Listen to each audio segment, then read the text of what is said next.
Welcome students. Today we are continuing our chapter 11 perimeter and area and we are starting our new exercise 11.4. इसके पहले हमने 11.3, 11.1 and 2 हमने दो parts में cover करी है. अब ये आपका चैप्टर 11 का थर्ड पार्ट है. Okay, now question number 1. A garden is 90 meter long and 75 meter broad. ठीक है. A path 5 meter wide is be built outside and around it. Find the area of the path. Also find the area of the garden in hectare. ठीक है. अब देखो क्या बोला था, एक गार्डन है 90 मीटर तो क्या है लॉन्ग है, 75 मीटर ब्रॉड है और ये जो पाथ है एक रास्ता है ये है 5 मीटर चौड़ा. ठीक है. फाइंड क्या करना है, गार्डन का हेक्टेयर में एरिया. नाउ गार्डन की लेंथ है हमारे पास 90 मीटर, ब्रेथ है 75 मीटर.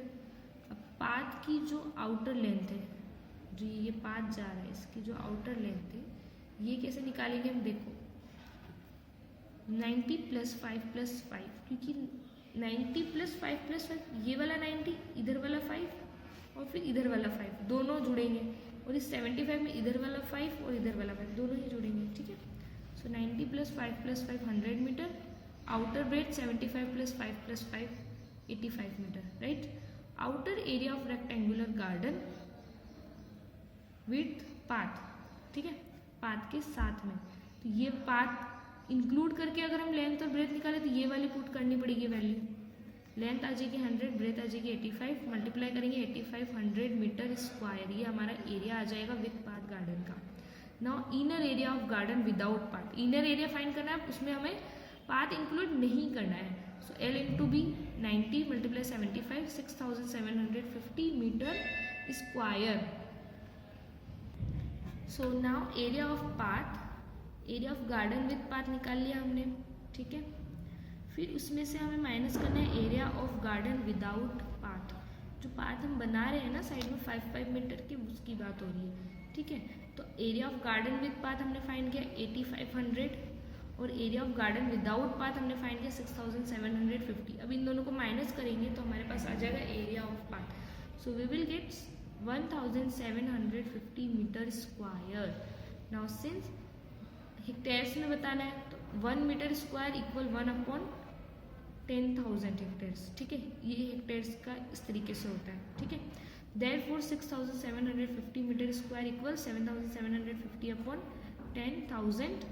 ये हमारे डेसिमल में लिखेंगे तो 1 2 3 4 0 से 0 कट हो जाएगी, फिर 3 0 तो यहाँ डेसिमल लगेगी.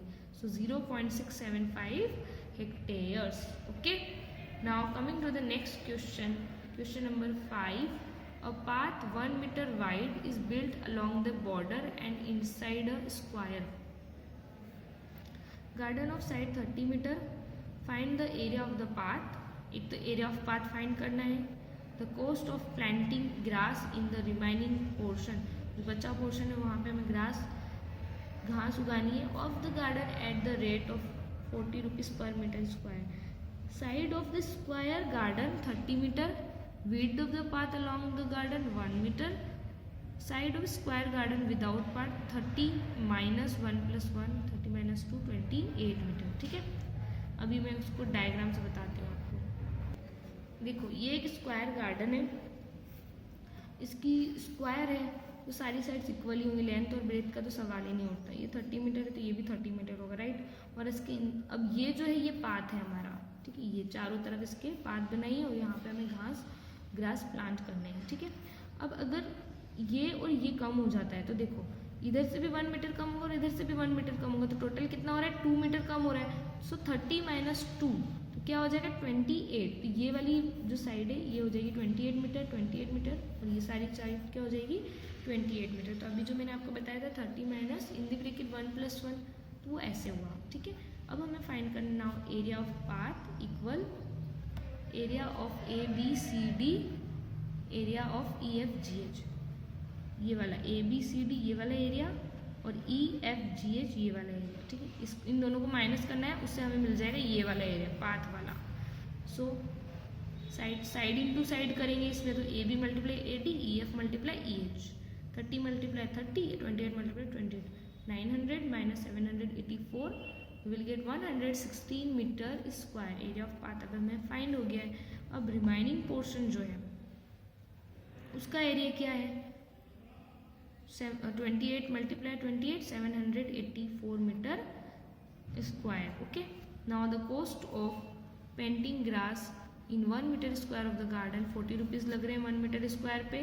तो अब प्लांटिंग करना है तो 784 मीटर स्क्वायर पे कितने लगेंगे, मल्टीप्लाई करके देखेंगे, ₹31,360 रुपीज़।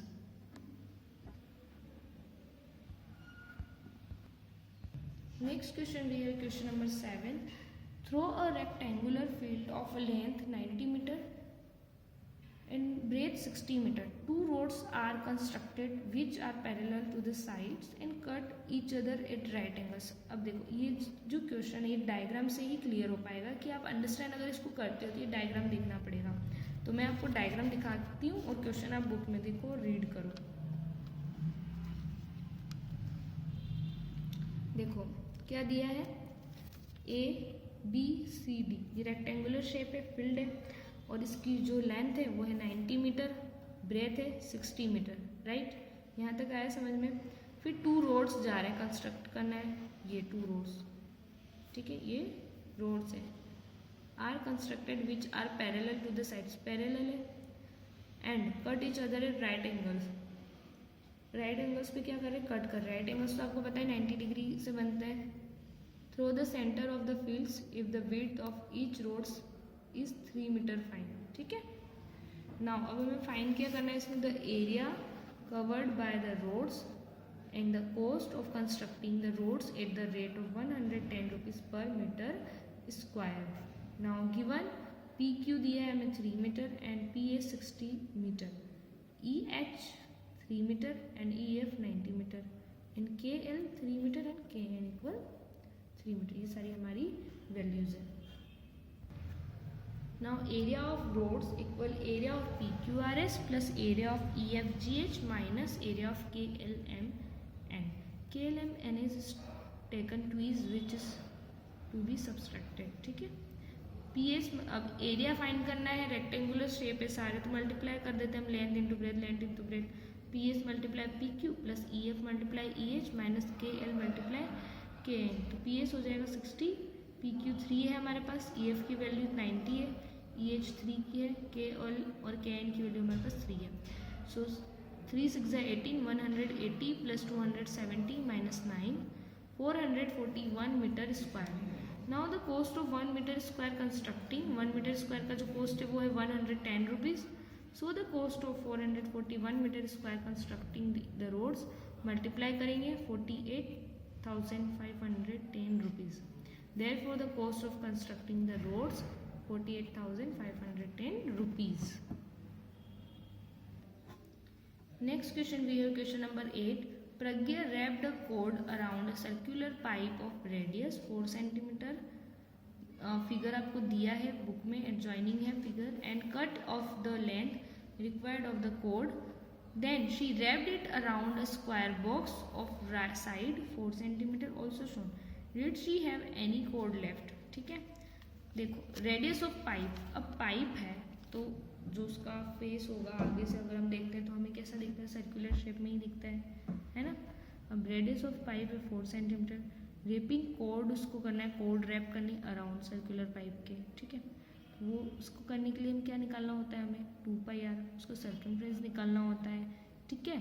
2πr लगाएंगे, पाई की वैल्यू दी है क्वेश्चन में 3.14 पुट करनी है और रेडियस हमारे पास है 4 सेंटीमीटर, मल्टीप्लाई करेंगे 25.12 सेंटीमीटर।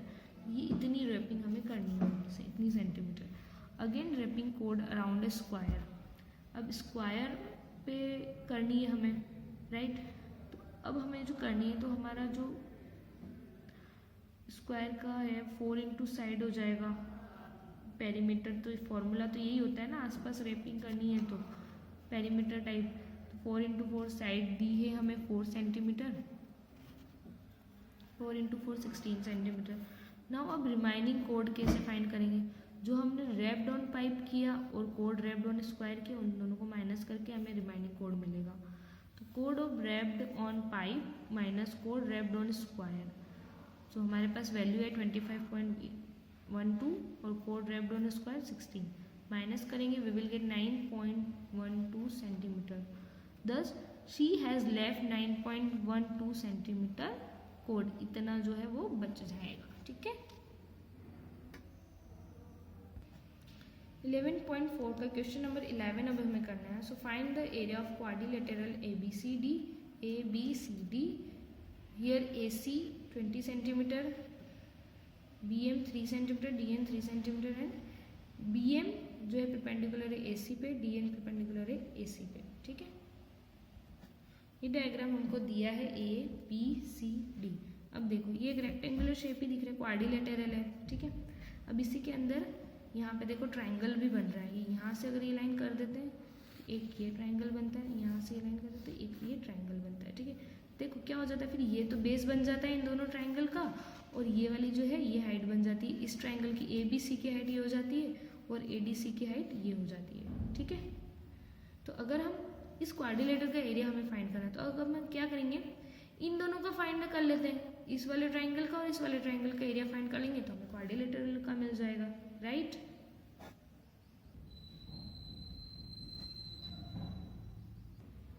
तो क्वेश्चन नंबर 11 अभी मैंने आपको बुक से दिखाया है, इसका जो फिगर था वो भी. तो यहाँ पे वैल्यूज तो हमें दी हुई क्वेश्चन में, वो मैंने यहाँ राइट डाउन करी है. अब एरिया ऑफ क्वाड्रिलेटरल ABCD. ठीक है. Now area of triangle ABC plus area of triangle ADC अभी मैंने आपको बताया. और जो एरिया ऑफ ट्राइंगल होता है हमारा वो क्या होता है, 1/2 बेस इंटू हाइट. तो अब इस ABC वाले में हमारे पास बेस है AC और जो हाइट है वो है हमारे पास BM, प्लस ADC वाले ट्राइंगल में हमारा बेस है AC और जो हाइट है वो है DN. ओके. AC की वैल्यू हमारे पास 22 है, BM की है 3, प्लस AC की वैल्यू 22 और DN की है 3. ठीक है. अब इनको सॉल्व करेंगे हम. 2 से 22 कट हो जाएंगे तो यहाँ आ जाएगा 11, 3 इंटू 11 प्लस 2 से 22 का अगेन कट हो जाएगा 11, 3 इंटू 11, 11 3 से 33, 11 3 से 33 प्लस करेंगे दोनों को 66 centimetre square. Thus the area of quadrilateral ABCD is 66 centimeter square. Now your exercise 11.4 is completed. यहाँ पे जो क्वेश्चंस मैंने स्किप किए हैं वो आपको नहीं करना है क्योंकि बहुत बड़ी एक्सरसाइज है. जो इम्पोर्टेंट थे वो मैंने आपको करवा दिए हैं. ठीक है. अभी सारा आपको आपकी कॉपी में नोट डाउन करना है, अच्छे से इसको समझना है. ठीक है. और सारे जितने भी फॉर्मूलाज हैं area of square, area of rectangle या फिर पेरीमीटर के, वो सारे आपको अच्छे से लर्न करने हैं. ठीक है. Thank you.